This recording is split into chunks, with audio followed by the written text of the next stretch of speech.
Pagbasa ng salita ng Diyos mula sa aklat ni Oseas. Nagtalaga sila ng mga hari nang wala akong pagsang-ayon, at di ko kilala ang hinirang ng mga pinuno. Ginawa nilang mga Diyos-Diyosan ng kanilang pilak at ginto sa sarili nilang kapahamakan. Para sa akin, Samaria, kasuklam-suklam ang iyong baka at naglalagablab ang galit ko laban dito. Hanggang kailan ka mananatiling marumi? Baka lamang ang sa iyo, Israel, nagawa ng isang eskultor.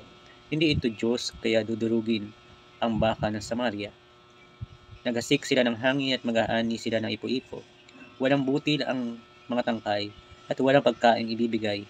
Magkabutil man ito'y lalamunin lamang ng mga dayuhan. Nagpatayo ng maraming altar ang Ephraim, ngunit pinagkasala siya ng mga ito.